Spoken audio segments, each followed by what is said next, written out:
আসসালামু আলাইকুম। আজকে আমরা আরবি ইবারত পড়ার সহজ কিছু নিয়ম নিয়ে আলাপ করব।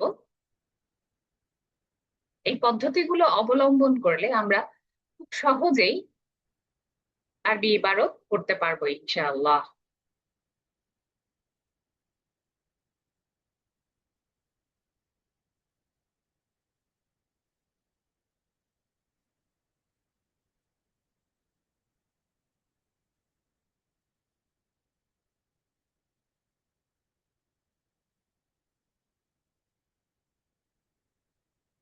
আরবি ইবারত পড়ার ক্ষেত্রে প্রথমেই যে জ্ঞান আমাদের কাজে লাগে সেটা হচ্ছে নাহু ও সরফের মৌলিক কিছু নিয়মাবলী।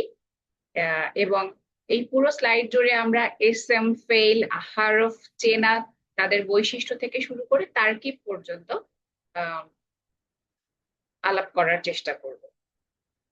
এবং উদাহরণগুলো কুরআন, হাদিস এবং তাফসীর থেকে বাস্তব উদাহরণ হিসেবেই থাকবে।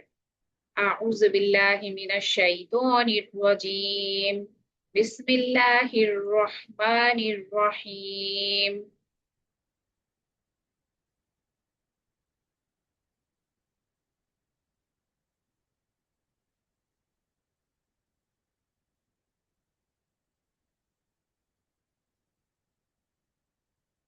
প্রথমেই আমরা ইসম, ফেইল, হারফ গুলো কিভাবে চিনতে পারবো, আরবি শব্দ সেগুলোকে আমরা কিভাবে আলাদা করব কোনটা কি, এবং সেই অনুযায়ী মুরাব, মাবনি, এরাব, বেনা কিভাবে চিনতে পারবো। তারপর আমরা আমেল, মামুল, আমুল নিয়ে আলাপ করব। এরপর মুসনাদ, মুসনাদে ইলাইহি ও মুতাআল্লিক চেনার চেষ্টা করব। তারপর আমরা সহজ পদ্ধতিতে যে কোনো একটা আরবি সেন্টেন্সকে বাংলা অনুবাদ কিভাবে করব সেটা শিখবো, এবং শেষ পর্যন্ত আমরা কুরআন, হাদিস ও তাফসীর থেকে তারকিব অনুশীলন করবো ইনশাআল্লাহ। ইসম চেনার উপায়। আরবি শব্দ মোটা দাগে ইসম, ফেইল, হার্ফ, এই এই তিন গ্রুপ থেকেই বিলং করে। তার মধ্যে ইসম আমরা সহজে কিভাবে চিনতে পারবো? ইসম গুলোতে সেটা আলিফ লাম যুক্ত শব্দ হবে। ইসম গুলোতে দুই জবর, দুই দুই জের, দুই পেশ বিশিষ্ট শব্দ হবে। তার মানে সেখানে তানবিন থাকবে। যেমন আমরা আলিফ লাম যুক্ত শব্দ দেখলাম, আল কিতাবু, কিতাবটি। এটা একটা নির্দিষ্ট নির্দিষ্ট করে বলা হচ্ছে। এবং তানবিন যুক্ত শব্দ কিতাবুন, এখানে আমরা দুই পেশ দেখতে পাচ্ছি। এরপর ইসলামের ভেতরে ইসলাম নিজেই হারফে জ্বর হয়, এবং সে তার পাশের পার্শ্ববর্তী শব্দকে জের প্রদান করে, সেজন্য তার নাম হরফে জ্বর। আর জ্বরবাচক হরফ পরে বসা, এবং এর পরের শব্দটাই জ্বর বিশিষ্ট মানে জের বিশিষ্ট হয়। যেমন মিনাল বাইতি, এই যেখানে মিনা, এই মিন শব্দটা আসলে একটা হারফে জ্বর, এবং এর পরবর্তী শব্দটা সে জের বিশিষ্ট হয়েছে। তাহলে জ্বরবাচক হরফ পরে বসা। তাহলে আহ আল বাইতি, এই শব্দটা জ্বরবাচক শব্দের পরে বসছে, এবং এটা আসলে এবং এই শব্দটাকে আমরা বলবো তখন ইসম। আরেকটা কি হতে পারে, আমরা যখন কোনো কিছুকে সম্বোধন করি, এবং স্বভাবতই আমরা আসলে সেটা একটা ইসম বা নামবাচক শব্দকেই সম্বোধন করি। যেমন নিদা, নিদা মানে ডাকা বা সম্বোধন করা। ইয়া দ্বারা সম্বোধন করে আমরা ইয়া, আমরা বলি ওহে বালক। এই যে ইয়া মুহাম্মাদু, হে মুহাম্মদ, এখানে ইয়া শব্দটার পরে যা আসবে এই ধরনের শব্দ ইসমই আসবে আসলে। তাহলে আমরা ইসম চিনবো মোটামুটি আলিফ লাম যুক্ত শব্দ, তানবিন যুক্ত শব্দ, এবং আহ হারফে জার হবে সে পার্শ্ববর্তী শব্দকে সে আহ হারফে সে জের বিশিষ্ট শব্দ, এবং হারফে জারের পরে গিয়ে সে বসে, এবং নিদা সে আসলে সম্বোধন সূচক শব্দের পরে গিয়ে বসে। তাহলে এই কয়েকটা জিনিস থাকলে আমরা মোটামুটি বলতে পারবো যে ওই কালিমাটা ইসম বা নাউন হয়েছে।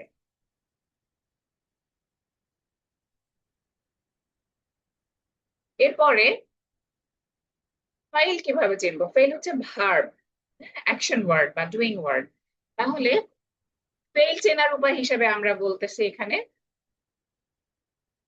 অতীতকালের যে চিহ্নগুলো আছে তারপরে ফেইলের পূর্বে বসে, যেমন পদ, কমা, পদ কমা, তার মানে হচ্ছে নিশ্চয়ই সে দাঁড়িয়েছে। তো পদ শব্দটা মাদি ফেলের পূর্বে বসে, এটা একটা মাদি ফেল, এবং তারপরে গিয়ে সে বসছে হচ্ছে কমা, নিশ্চয়ই সে দাঁড়িয়েছে। তাহলে এই ধরনের শব্দের পরে বসে, আহ পদের পরে যে শব্দটা বসছে কমা, এটা একটা ভার্ব হওয়ার সম্ভাবনা বেশি, তার মানে এটা একটা ভার্ব। তারপরে সাউফা, সা মুদারি ফেলের পূর্বে ভবিষ্যৎ বোঝায় এই ধরনের শব্দগুলো থাকে হচ্ছে ভবিষ্যৎবাচক, ভবিষ্যতে কিছু সে করবে, যেমন সা ইয়াকুমু, সে দাঁড়াবে, ভবিষ্যতে সে দাঁড়াবে। তো সা চিহ্নটা ভবিষ্যৎবাচক একটা, তার মানে আহ, অনতীত কালের মুদারি ফেলের একটা চিহ্ন সে বহন করতেছে। তাহলে এই যে এটা পূর্বে আছে তার পরবর্তী জিনিসটাই ইয়াকুমু, তাহলে বোঝা যাচ্ছে যে এই শব্দটাও ফেইল বা ভার্ব হওয়ার সম্ভাবনা আছে। তা দানিস সাকিনা, মাদি ফেলের শেষে স্থিরতা, আমরা এই যে এখানে দেখতে পাচ্ছি কমা, এখানে যে আমার মাদি ফেল, এই যে মাদি ফেল ছিল কমা, এর শেষে যদি একটা স্থির তা থাকে তাহলে আমি চিনতে পারবো যে সেইটা আসলে স্থিরতা বিশিষ্ট। এটা মাদি ফেল, আসলে এখান থেকে আমি আসলে মাদি ফেলের এখানে পরে গিয়ে সে বসছিল, আর এখানে আমি সেই ফেলটাকে যখন চিনে ফেলছি তার সাথে তা বিশিষ্ট আছে, এটাও একটা ফেইল হওয়ার চিহ্ন। ইয়া মুখাতাবা, ইয়া নামে একটা আমরা বর্ণ দেখতে পাবো মুদারি ফেলের শেষে সম্বোধন সূচক, ওখানে যেমন আমরা বলছিলাম ইয়া মুহাম্মদ, আগের ইয়া মুহাম্মদ, এখানেও আমরা দেখতে পাচ্ছি যে ভার্ব গুলোর সাথে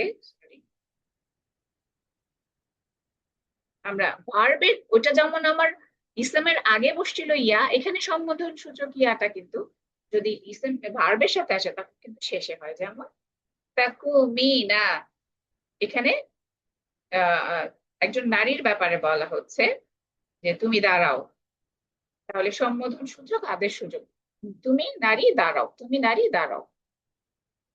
হাদিসের থেকে উদাহরণ দিয়ে যদি আমরা বলতে চাই, ক্বালা রাসূলুল্লাহ, আমরা যখনই কোনো তাফসীরের বই পড়তে যাই, হাদিস গ্রন্থ পড়তে যাই, তখন আমাদের বিভিন্ন সাহাবারা হাদিস বর্ণনা করে, তখন তারা নিজে কানে শুনেছিল নবী সাল্লাল্লাহু আলাইহি সাল্লাম তাদেরকে কোনো হাদিস শুনিয়েছিলেন, তখন এই শব্দটা দিয়েই হাদিস শুরু হয় না, ক্বালা রাসূলুল্লাহ। এই যে ক্বালা শব্দটা, এই ক্বালা শব্দটা হচ্ছে ফেলে মাদি, যার অর্থ দাঁড়ায় হচ্ছে তিনি বলেছেন, সে বলেছেন, মানে সে বলেছে কিন্তু এখানে নবীর ব্যাপারে বলা হচ্ছে, এই জন্য সম্মানসূচক তিনি বলেছেন। এটা অতীতকালের একটা ভার্ব এবং এটা আসলে মধ্যম পুরুষে, সে বলেছে, সেকেন্ড পার্সন হিসেবে আসে। ওয়ালা রসুল্লাহি, আল্লাহর রসুল বলেছেন সাল্লাল্লাহু আলাইহি ওয়াসাল্লাম। এইবার হার্ফ চেনার উপায়, হার্ফের নিজস্ব কোনো আলামত নাই, মানে যার মধ্যে ইসম হওয়ার বৈশিষ্ট্য থাকবে না এবং ফেইল হওয়ার বৈশিষ্ট্য থাকবে না, সেগুলোকে আমরা হার্ফ ধরবো। যেমন চেনার নিয়ম কি বলছে দেখেন, তার মানে এর মধ্যে ইসমের আলামত যেমন আলিফ লাম, আল বলতেছে একবারে, তানভিন, জের, হারফে জার, ওই জিনিসগুলো থাকবে না। আবার ফেইলের আলামত, ফেইল সাধারণত আমাদের আসলে কি কাল, সময়, এগুলোকে সে ধারণ করে, ভার্বের সাথে মিশে থাকে। তাহলে কদ ছিল, তারপরে সিন ছিল হচ্ছে ভবিষ্যতে, সা সিন, তা তানিস, একটা তা যুক্ত ছিল, আহ, স্ত্রীবাচক শব্দ, এবং এই ধরনের কোনো আলামতই আমি পাচ্ছি না শব্দের আগে বা পরে, তখন আমি ওই শব্দটাকে হার্ফ বলবো। হরফ গুলো নিজস্ব কোনো স্বাধীন অর্থ থাকে না, এস এম ফেইলের সাথে যুক্ত হয়ে অর্থ প্রকাশ করে। এর মধ্যে আহ আমরা এভাবে পড়েছি, মিন আন ইলা আলা ফি বি লিলা, এভাবে পড়েছিলাম। তাহলে এখানে ফি আছে, মিন আছে, ইলা আছে, আলা আছে, ওয়া আছে, লা আছে, মানে সবগুলো এক্সাম্পল নেই, বাট এখানে আসলে যা আছে সবাই আসলে কি হার্ফ। হার্ফকে আমরা আসলে অব্যয়ের সাথে তুলনা করতে পারি, এবং হার্ফেরও আরো আসলে ক্লাসিফিকেশন পরবর্তী পরে আমরা করি। তাহলে তাহলে আমরা এখানে কি বলতে চাচ্ছি, এখানে একটা এক্সাম্পল দেওয়া হয়েছে, মিনাল মসজিদিল হারাম, মসজিদুল হারাম আসলে আমাদের মক্কা শরীফের যে মসজিদটা আছে সেটাকে আমরা মসজিদুল হারাম, হারাম মানে হচ্ছে পবিত্র, হারাম মানে হচ্ছে এখানে কিছু কাজ আহ একেবারে স্থায়ী ভাবে নিষিদ্ধ। হারাম বা নিষিদ্ধ, পবিত্র নিষিদ্ধ দুইটা অর্থই সে ক্যারি করে এখানে। মিন একটি হারফে জার, যার অর্থ থেকে, তার মানে এই যে মিন, এই মিনটা হচ্ছে হারফে জার এবং যার অর্থ হচ্ছে থেকে।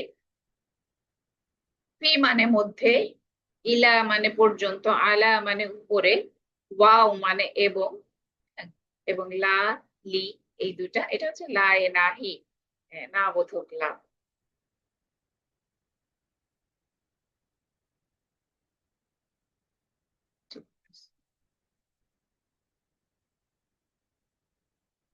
এরপরে আমরা,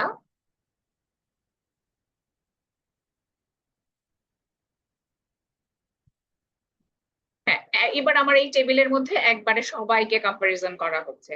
যেমন ইসেম নামবাচক শব্দ, ফেইল হচ্ছে কাজ, অ্যাকশন ভার্ব, ডুইং ভার্ব, এবং সময়বাচক শব্দ, সময়, স্থান, এগুলো ফেইলের সাথে মিশে থাকবে। আর হার্ফ হচ্ছে সংযোগবাচক শব্দ। এবং আলামত এখানে আলিফ লাম তানবীর জার নিদা, এই যে জেড থাকবে, জেড বিশিষ্ট হারফে জার সব তার আগে থাকবে। হারফে জার মানে হরফ এসে আগে বসে থাকবে, তারপরে নিদা ডাকা হবে, তানবিন আলিফ লাম, এখানে কদ সিন সাউফা তা তানিস, ফেইলের মধ্যে একটা তা থাকবে, তা তানিস থাকবে। হ্যাঁ, মানে মহিলাবাচক শব্দ। তো এগুলো এগুলো আমরা ফেইলের মধ্যে এগুলোকে দেখতে পাবো। হ্যাঁ, মূল রুটের সাথে বা মাসদারের সাথে, রুট ওয়ার্ডের সাথে। আর হরফে কোনো আলামত থাকবে না। এখানে উদাহরণ দিয়েছে আল কিতাবু হাম্মাদুন। হ্যাঁ, তো আলিফ লাম যুক্ত শব্দ হিসেবে আল কিতাবু এক্সাম্পল হিসেবে আসছে, মুহাম্মাদুন তানউইন যুক্ত শব্দ হিসেবে আসছে। এই যে শেষে দুই পেশ আছে, রফা।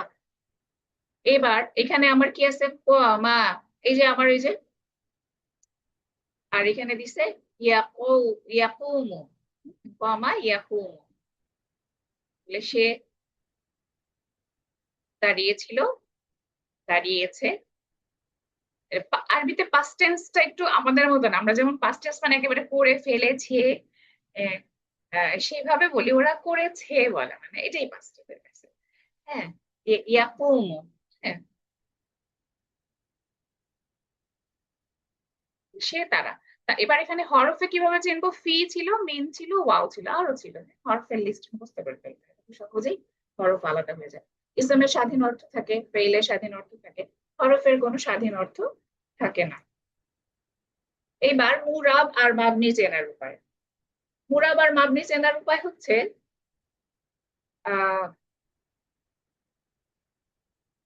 যেই সব ভার্ব সময়, জেন্ডার, তারপরে এগুলোর এই অনুযায়ী কাল, মানে টেন্স এবং পার্সন অনুযায়ী অন্যান্য কিছুকে ধারণ করে পরিবর্তন হয় এবং সেভাবে আলাদা অর্থ প্রকাশ করে, সেগুলো হচ্ছে মুরাব। মুরাব মানে হচ্ছে পরিবর্তনশীল, আর মাবনি মানে হচ্ছে ফিক্সড, যেগুলো পরিবর্তন হয় না, সে একই রূপ নিয়ে আসে। তাহলে যেই শব্দের শেষ হরফের হারাকাত, ও আমরা সবসময় যে ওয়ার্ডটার দিকে তাকাবো, ওর চিহ্ন বা ইরাব আসলে আহ, 3 নাম্বার বর্ণতে থাকে ইফেক্টিভলি, বাকিগুলোতে অনেক কিছুই হতে পারে, কিন্তু ওই শব্দটার ইরাব কি সেটা আসলে নির্ধারণ করে হচ্ছে 3 নাম্বার বর্ণটা। তাহলে মুরাব যেই শব্দের শেষ হরফের হারাকাত বা এরাব মানে চিহ্ন, স্বরচিহ্ন বলতে পারি আমরা, আমেলের প্রভাবে পরিবর্তিত হয়, তাকে মুরাব বলে। অধিকাংশ ইসম এবং ফেইলে মুদারি মুরাব হয়, বেশিরভাগ নামবাচক শব্দ বা নাউন গুলো, এবং যেটা হচ্ছে আমার বর্তমান এবং ভবিষ্যৎকালের যে ভার্ব গুলো আছে, ফেইলে মুদারিউন, তাদের পরিবর্তন হয়। কারণ যেহেতু সে আলাদা আলাদা টেন্স নির্দেশ করবে, কিছু যদি ওর ইন্ডিকেশন না থাকলে আমরা তাহলে ধরবো কিভাবে, তাই না? যেমন উদাহরণ দিচ্ছে, আ'রাবা জাইদুন। এখন জাইদুন, এটা রফ অবস্থায় আছে, মানে পেশ অবস্থায় আছে, এটাকে দাম্মা বলে। আর জাইদান, এই যে জাইদুন শব্দটা, এই ইসমটা, দেখেন এখানে যাই দুন, এখানে জাইদান, এখানে জাইদিন, মানে দুই জবর দুই জের দুই পেশ, 3 ফর্মেই মিনিংফুল অর্থ দিতে পারে। এখানে তাম্মা পেশ, এখানে ফাতহা জবর, এখানে কাসরা জের, তার মানে হচ্ছে এই ইসমটা মুরাব যুক্ত শব্দ, মানে মুরাব হয়, ওর ওর চেঞ্জ হয়। আর মাবনি কি, যেই শব্দের শেষ হরফ সব সময় স্থির থাকে এবং আমেলের কোনো প্রভাব অন্য কোনো কিছু সামনে এসে তাকে আসলে চেঞ্জ করে না, ও একেবারে অপরিবর্তনশীল, ওই ফর্ম ওভাবেই থাকবে। ওকে এই ধরনের মাবনি ওয়ার্ড গুলোকে চিনে রাখলে সুবিধা। কারণ মাবনি আমাদেরকে আসলে কি, এই যে ইরাব যখন আমি এবাদত পড়তে গিয়ে দিব, খুব সহজে আমি ওকে দিয়ে দিতে পারবো, ও বেশি ঝামেলা করবে না, ও চেনা চেহারা। এবং এদেরকে ঠিক করে ফেললে বাকিগুলোতে আসলে ইরাব দেওয়া একটু একটু সহজ হবে, আমি এখন সেটাই মনে করছি। হ্যাঁ, তাহলে এখানে বলছে যেই শব্দের শেষ হরফ সব সময় স্থির থাকে এবং আমেলের কোনো প্রভাব পড়ে না তাকে মাবনি বলে। মাবনি মানে এটার কোনো পরিবর্তন হয় না, ফিক্স। সকল হরফ, পেইলে মাদি, আমর ও অধিকাংশ দমির মাবনি হয়। দমির মানে সর্বনাম। হ্যাঁ, বেশিরভাগ দমিরেরও ফিক্সড লিস্ট আছে যে কারা দমির হিসেবে কাজ করে। তা দমির গুলো, হরফ গুলো, তারপরে হচ্ছে আমার ফেলে মাদি। ফেলে মাদি মানে অতীত কালের যে ভার্বের ফর্মটা, ওটা মোটামুটি একই থাকে, ওটার ভিতরে ওই মূল জায়গায় কোনো আসলে পরিবর্তন হয় না। এটা সবাই অধিকাংশ ক্ষেত্রে মাবনি হয়। যেমন সর্বদা পড়বে দা, এটি একটি ইশারার নাম, না ইসমুন ইশারা, মাবনি। তাহলে এটা মান, কে, শর্তবাচক বা প্রশ্নবাচক, এটা একটা প্রশ্নবাচক শব্দ, প্রশ্নবাচক শব্দ। মা, সে দাঁড়িয়েছে, ফেইলে মাদি, ওই যে একটু আগে আমরা বললাম অতীতকালে সে দাঁড়িয়েছে, আমরা বললাম, আমরা অতীতকালে বাংলায় বললে বলি সে দাঁড়িয়েছিল, তাই না? কিন্তু অ্যারাবিকে খুবই ইন্টারেস্টিংলি সে দাঁড়িয়েছে, আর সে দাঁড়ায়, দাঁড়াবে। এটা হচ্ছে বর্তমান আর ভবিষ্যতের চেহারা ওদের। একটু আমাদের থেকে একটু মনে রাখতে হবে যে দাঁড়িয়েছে মানে দাঁড়িয়েছিল। এবার মুরাব, মাবনি, এরাব, বেনা, এখানে চারটা শব্দ। মুরাব শব্দের শেষ হরফের হারাকাতের পরিবর্তন। তাহলে মুরাব আমি কি বলছিলাম, যেই শব্দগুলোতে আহ রুট ওয়ার্ডটা পরিবর্তন হবে, মাবনিতে হবে না। এরাব মানে চিহ্ন, তাহলে সেই রুট ওয়ার্ডে কখনো জের, কখনো জবর, কখনো পেশ, কখনো জজম আসবে, চার ধরনের শব্দও আসতে পারে। আর বেনা মানে কি, পরিবর্তন হবে না। তার মানে মুরাবে এরাব দিতে হবে, মাবনিতে বেনা হবে, মানে যা ছিল তাই নিয়ে বসে থাকবে। তাহলে মুরাবের ক্ষেত্রে চেঞ্জটা হবে এরাব, মাবনির ক্ষেত্রে অপরিবর্তনশীল বেনা থাকবে। তাহলে দাম্মা কর্তা পদে ফাইল মুবতাদা, কখনো কখনো ফাইল হয়, কখনো সেটা মুবতাদা হয়। একটা নির্দিষ্ট খবর দিচ্ছে, তার মুবতাদা হিসেবে থাকে। তাহলে এখানে জাইদুন, দাম্মা, সেভাবে আমি চিনবো কিভাবে, যে আমার আবার পেশ, পেশ বিশিষ্ট শব্দ, রফা বা পেশ বিশিষ্ট শব্দ। নসবে ফাতাহা বা নসব কর্মপদে, হ্যাঁ এটা কর্তা, কর্ম। তাহলে এখানে ফাইল, এখানে মাফউল। যেমন আমরা যখন ইয়ে করি, আমরা যখন কারক করি অথবা আমরা যখন অ্যাক্টিভ প্যাসিভ করি, তখনও কিন্তু আমাদের কর্তা আর কর্ম, সাবজেক্ট আর প্রেডিকেট আমাদেরকে আলাদা করে নিতে হয়। কর্ম, ফাইল, মাফউল, হ্যাঁ, কর্তাবাচক আর কর্মবাচক। এখানে যেমন জাইদান, এখানে আমার এটা ফাতাহা হয়েছে, নসব। আর কাসরা যে হিসাবে এর চেহারা কেমন হবে, জাইদিন, হরফের পরে জ্বর। এবং সুকুন বিশিষ্ট হলে কি হবে, লাম ইয়াকুম, লাম ইয়াকুম। সুকুন বিশিষ্ট, এই যে ইয়াকুম শব্দটার সাথে আমার সাকিন হয়েছে, মুদারি ফেলে জাজিম প্রবেশ। হ্যাঁ, তাহলে আমার তাহলে এরাব চার প্রকার। এরাব মানে হচ্ছে স্বরচিহ্ন। স্বরচিহ্ন কয় ধরনের, আমার জের, জবর, পেশ, জজম। হ্যাঁ, তাহলে পেশ হচ্ছে দাম্মা বা রফা, জবর হচ্ছে ফাতহা বা নসব, আর কাসরা বা জ্বর হচ্ছে জের। আর আমরা সাকিনকে চিনি। এবার বেনাও চার প্রকার। বেনা আলাদ দাম্মা, কোনো পরিবর্তন হচ্ছে না, কিন্তু শেষে যে চিহ্নটা আছে সেটা পেশ বিশিষ্ট, দাম্মার উপরে সে স্থির হয়ে আছে। বেনা কিন্তু কোন চিহ্নের উপরে স্থির হয়ে আছে, দাম্মা বা পেশ। যেমন মুংজু, মুংজু মানে সিন্স, থেকে। আনা আইশু ফি দুবাই মুংজু এত সাল, এরকম আমি একটা পড়ছিলাম, দেখেছিলাম ইউটিউবে। মুংজু মানে ওই সময় থেকে, সেন্স। হ্যাঁ, বেনা আলাল ফাতাহা, স্থির হয়ে আছে ফাতাহা বা জবরের উপরে। যেমন আইনা, কোথায়, প্রশ্ন করছে। বেনা আলাল কাসরা, জেরের উপরে স্থির একটা শব্দ কি আছে, হাউলাই, এরা। এবং বেলা আলা সুকুন, যেমন সুকুনের উপর স্থির, মান, কাম কত, মান কে, মার রব্বুকা তোমার রব কে, এই ধরনের। তাহলে আমরা জানি যে হার্ফ গুলো, দমির গুলো, এগুলো আমার মাবনি হবে, এবং মাবনিতে বেনা হয়, কিন্তু বেনা কোন চিহ্ন সহ বেনা হয়ে আছে ওই মাবনি ওয়ার্ডটা, ওই ওই ওই হরফটা, ওই দমিরটা, সেগুলো সেটার উপরে নির্ভর করে চার নামে, মানে জাস্ট নামই আসলে বেশি, কিন্তু বোঝার মধ্যে আসলে খুব পরিবর্তন। এবার আমেল, মামুল এবং আমুল চেনার উপায়। আমেল কি? যেই শব্দগুলো এসে অন্য শব্দতে ইরাব দেয় সেই শব্দগুলো হচ্ছে আমেল। তাহলে যেই শব্দ অন্য শব্দের শেষ হরফে ইরাবে প্রভাব ফেলে, প্রভাবক শব্দটাই হচ্ছে আমেল। আমেল হচ্ছে আমরা বলতে পারি কোনো কিছুকে এসে চেঞ্জ করো, অমুক আমেলকে দেখলে এই অনুযায়ী জেরে পরিবর্তন করো, জবরে পরিবর্তন করো। যেমন জাহাবা। মামুল, যে শব্দ আমেলের প্রভাবে এরা পরিবর্তন হয়, প্রভাবিত শব্দটা। মামুল হচ্ছে ওই যে আমেল আসলো, আমেলের কারণে যেই শব্দটার ভেতরে পরিবর্তন হলো সেটা হচ্ছে মামুল। যেমন জাইদুন, জাইদুন কখনো জাইদান, কখনো জাইদিন। এই যে পরিবর্তন হচ্ছে প্রতিবার শব্দটা, এই পরিবর্তিত শব্দটার আরেকটা নাম, এটা একটা নাম দিলাম আমি, যে মামুল শব্দটা ও মামুল হয়েছে, এখন পরিবর্তিত হবে। কার জন্য? হারফে জারের জন্য মাজরুর হলো। তাহলে হারফে জারটা হচ্ছে আমেল, আর মাজরুর শব্দটা হচ্ছে মামুল। আর আমুল কি? আমেলের কারণে সৃষ্ট পরিবর্তন, ফলাফল। রফ, নসব, জর, জজম। আমুল হচ্ছে, এবার ওর চিহ্নটা কি সেই চিহ্নটাই, যেমন আমরা উদাহরণ সহ যদি দেখি, জাহাবা জাইদুন, জায়েদ গিয়েছে। হ্যাঁ, জায়েদ গিয়েছে, জাহাবা জাইদুন। এই যে জাহাবা, তিনটাতেই জবর আছে, তার মানে ফেইলে মাদি দেখা যাচ্ছে, তার মানে আমি অর্থ করব সে গিয়েছে। এখানে যেহেতু জাইদুন একটা পেশ বিশেষ্য শব্দ চলে আসছে, তার মানে এই যে সে গিয়েছে, এর কর্তাটা তখন হয়ে যাবে আসলে জায়েদ। তাহলে জায়েদ গিয়েছে, জাহাবা জাইদুন, ভালো কথা। এবার জাহাবা হচ্ছে আমার সেই আমেল। আমেল হচ্ছে সেই ফেল যা প্রভাব ফেলছে তার উপরে, ইসমের উপরে প্রভাব ফেলছে, কারণ ইসম তো কি মোরাব। এবং আমেল বা ফেল সে কিন্তু মাবনি, কারণ আমরা দেখেছিলাম যে ফেল যদি আমার অতীত কালের হয় সে কিন্তু পরিবর্তন হতে চায় না। তাহলে জাহাবা, এখানে আমেলকে ফেল এ পরিবর্তন করতেছে জাইদুনকে, তাই না, অতীতকালের। তাহলে এটা ইসম।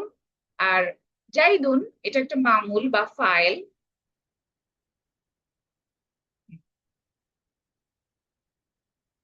তাহলে জাইদুন হচ্ছে ফাইল, যে প্রভাবিত হচ্ছে, সেই জন্য ওর দুটো নাম জাইদুন। এখানে মামুল, এবং এখানে ফেইল মানে ভার্ব।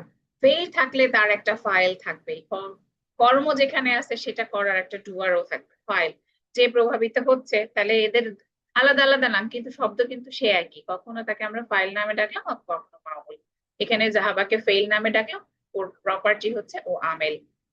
এবং রফ, দাম্মা, এই জিনিসগুলো হচ্ছে আমুল। হ্যাঁ, এই যে এখানে হচ্ছে আমার জবর, হ্যাঁ, এটা তো পরিবর্তন হলো না। তারপরে হচ্ছে এই যে এই জায়গায় আমার পেশ হয়ে গেল রফ বা দাম্মা, এই যে এর কারণে এখানে পরিবর্তন হয়েছে, এই যে চিহ্নটা, স্বরচিহ্নটা, সেটাকে যেই আমেলের প্রভাবের ফলাফল, সেটা হচ্ছে সেই সংকেতটাই আমার তখন আমুল হয়ে যাবে। এই রাবটার আমি নাম দিয়ে দিলাম আমুল। মুসনাদ, মুসনাদে ইলাইহি। সাবজেক্ট আর প্রেডিকেট আমরা পড়েছি, উদ্দেশ্য এবং বিধেয়। হুম, এরকম যার সম্পর্কে কিছু বলা হয় সেই সাবজেক্ট, অনেক বাক্যে সাবজেক্ট থাকে না, তাই না, দেখে মনে হয় যে অন্য কেউ কাজটা করছে। যার সম্পর্কে কিছু বলা হয়, আলোচ্য বিষয়, উদ্দেশ্য, যেমন সাবজেক্ট, মুবতাদা এবং ফাইল। এই মুসনাদে ইলাইহি, তার মানে মুসনাদে ইলাইহি মুবতাদা হতে পারে, মুসনাদে ইলাইহি ফাইল, ও মুসনাদে ইলাইহি হতে পারে। এবং মুসনাদ কারা হবে, তার দিকে মুসনাদে ইলাইহি সাবজেক্ট আর প্রেডিকেটকে যা বলা হয়, বিধেয় বা সংবাদ। তাহলে সংবাদ হতে পারে সেটা খবর, আমি কোনো একটা খবর দিচ্ছি, অথবা কোনো একটা কাজ করেছে কেউ, সেই কাজটা, অথবা ফেইল নিজেই। তার মানে ইংরেজির সাথে মিলালে খুব ভালো করে বোঝা যায় যে বিবৃতিমূলক বাক্যের যে খবরটা আমি দিতে চাই সেটাও মুসনাদ। অথবা কোনো একটা ভার্ব আছে, সে কিছু একটা করেছে, কাজটা ফেইল, ভার্বটা নিজেই একটা সাবজেক্ট, একটা কাজ করেছে। একটা ফাইল, একটা ফাইল একটা ফেইল দ্বারা, ফেল সংঘটিত হয়েছে ফাইলের দ্বারা, তাহলে সেটাও মুসনাদ হতে পারে। তাহলে আল্লাহু মুসনাদে ইলাইহি বা মুবতাদা। আর আকবার, আল্লাহ অনেক বড়, এটা একটা খবর হিসেবে আমরা দেখতে পারি। তাহলে মুবতাদা আর খবর অথবা মুসনাদ মুসনাদে ইলাইহি, যে পার্সনটা ওই কাজটা করে, যার দিকে ন্যস্ত হয় গুণাবলী, সে তখন তখন তার নাম হচ্ছে মুসনাদে ইলাইহি, অর্থ আল্লাহ সর্বাপেক্ষা মহান। মুতাল্লিক চেনার উপায়। মুতাল্লিক হচ্ছে বাক্যের এক্সটেনশন। সমস্ত কিছু বেছে টেছে বের করার পর বাকি যা জিনিস দিয়ে ওটার অর্থ পুরোপুরি আমরা প্রকাশ করতে পারি, যেটার অন্য কিছুর উপর গ্রামাটিক্যাল তেমন কোনো প্রভাব থাকে না। যেমন সংজ্ঞা: হরফে জার, জরফ, স্থান, কালবাচক শব্দ অথবা হাল প্রভৃতি যে ফেইল বা ইসমের সাথে অর্থগতভাবে সম্পর্কিত হয়ে বাক্যের অর্থ সম্পূর্ণ করে তাকে মুতাল্লিক বলে। প্রায়ই এই সম্পর্কিত ফেইলটি বাক্যে উজ্জ বা মাহজুফ থাকে। তাহলে তাহলে মুতাল্লিকের যে মূল ফেইল, ভার্ব, সেটা বেশিরভাগ সময়ই আমাকে ধরে নিতে হয়, মানে থাকে না কিন্তু বোঝা যায় যে এটার ব্যাপারেই বলা। এবং এর জন্য এক্সাম্পল কেস হিসেবে এখানে দেয়া হয়েছে বিসমিল্লাহি, আল্লাহর নামে শুরু করলাম।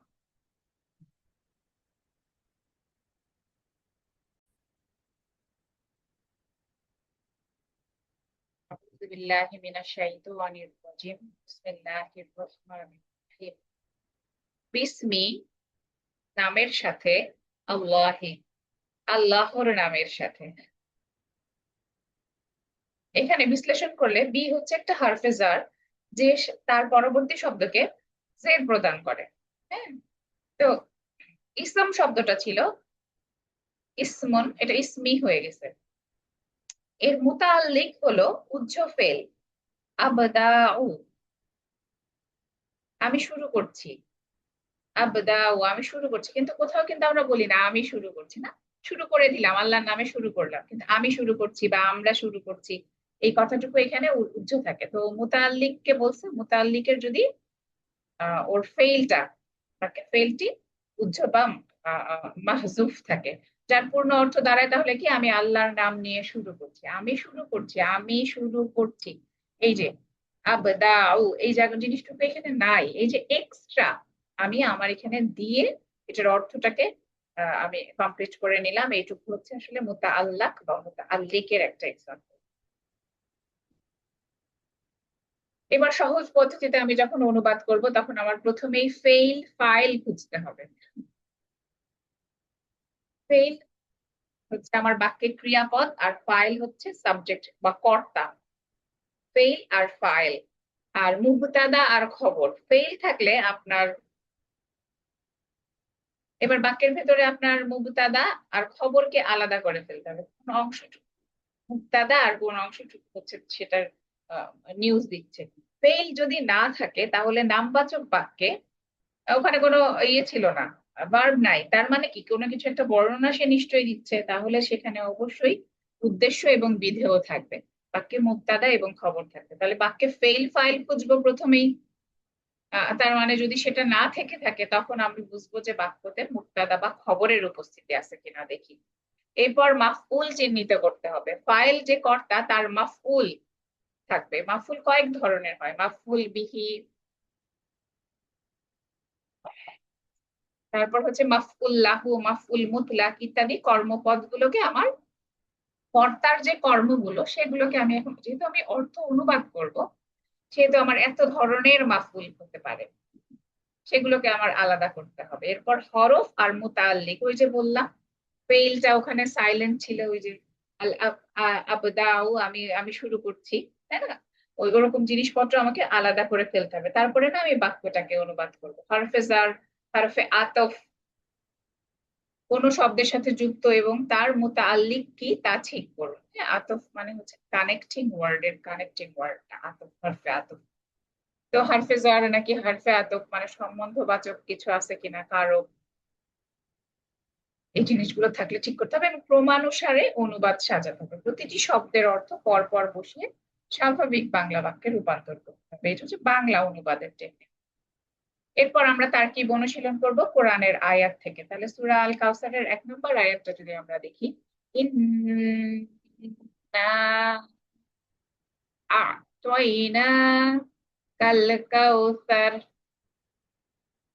ইন্না নিশ্চয়ই আমরা, ইন্না তাকিদ সূচক হরফ, না হচ্ছে একটা দমির ইসমে ইন্না মুসনাদে ইলাইহি। এই পুরো এই একটা একটা শব্দের আমরা তারকিব করতেছি। ইন্না শব্দের অর্থ নিশ্চয়ই আমরা,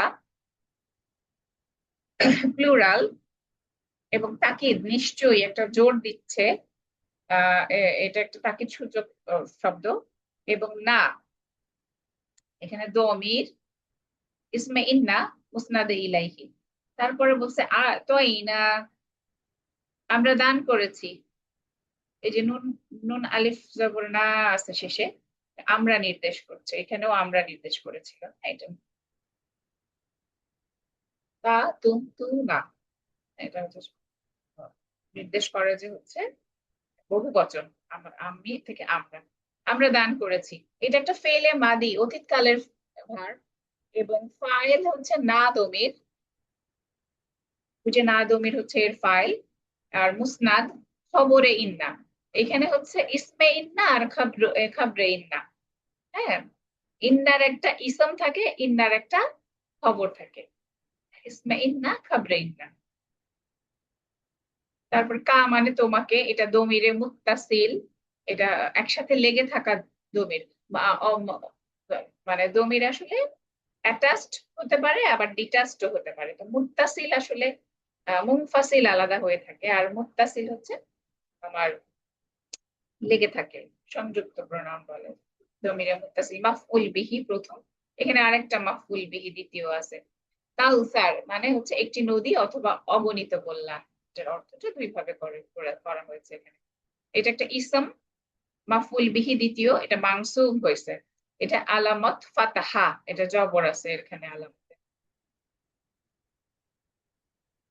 এটা এখন লাগাই দিলেই শুকায় যাবে, বস হয়ে গেছে, এটা ওই জন্য দিয়ে আসছে। ঠিক আছে, আমি রেকর্ডে আছি মা।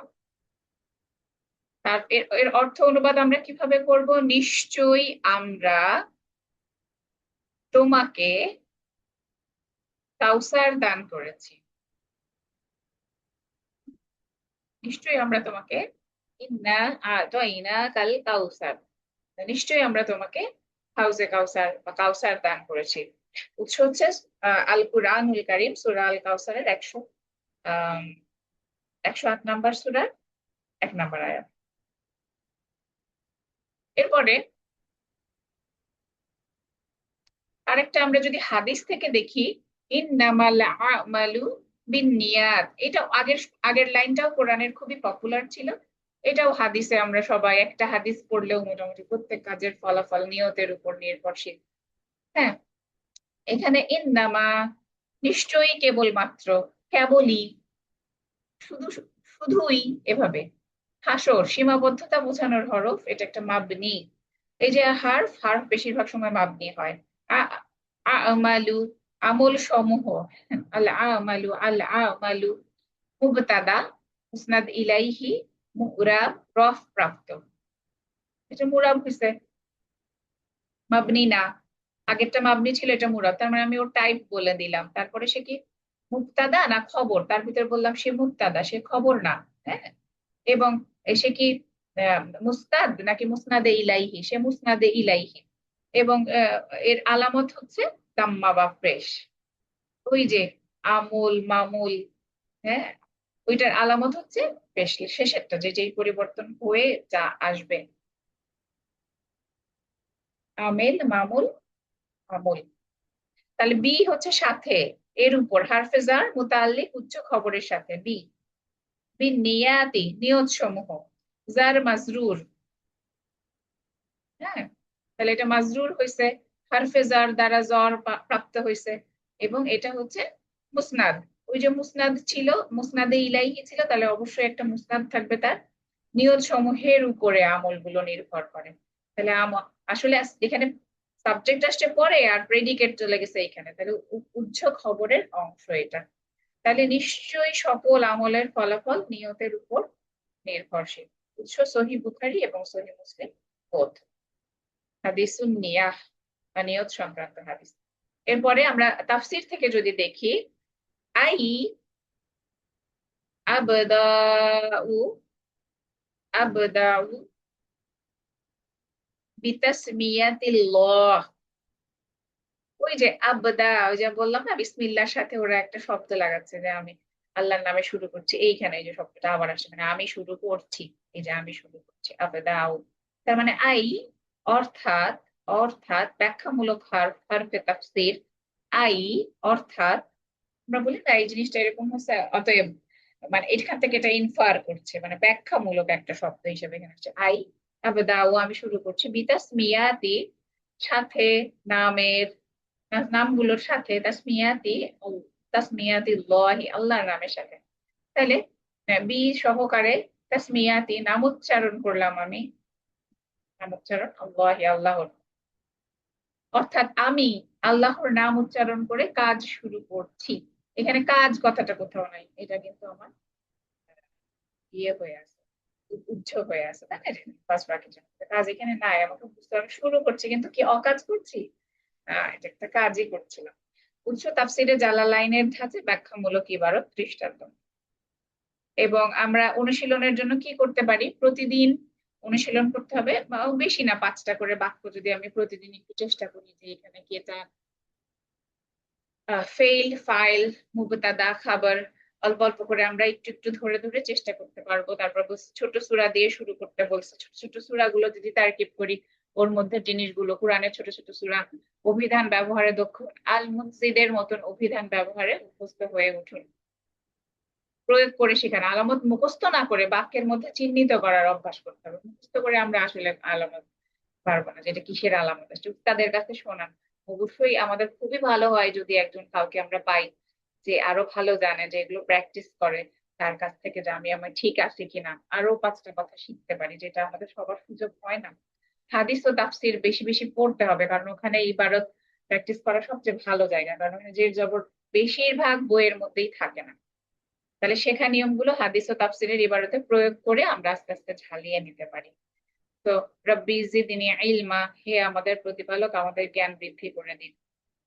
সবাইকে অসংখ্য ধন্যবাদ একটা লম্বা সময় জুড়ে আমাদের সাথে থাকার জন্য, এবং আল্লাহ যেন আমাকে আরো বোঝার তৌফিক দেন, আমাকে শেখার তৌফিক দেন। আল্লাহ আমাদের সবার মধ্যে শেখার আগ্রহকে জাগিয়ে তুলুন, এবং কল্যাণকর কাজের সাথে আমরা যেন থাকতে পারি। আরবি ইবারত চর্চায় নিয়মিত সময় দিতে হবে। যে কোনো কিছু আমি শিখলাম তারপরে প্র্যাকটিস করলাম না, সেটা আসলে আমার অবশ্যই মনে থাকবে না, আমি এগুলো ভুলে যাবো। কোরআন হাদিস তাফসীর বোঝা তখন আমাদের জন্য সহজ হয়ে যাবে, এবং ভালো লাগবে যখন আমরা বুঝতে শুরু করবো, তখন সেটা অনেক বেশি ভালো লাগবে। তো সকলকে অসংখ্য ধন্যবাদ।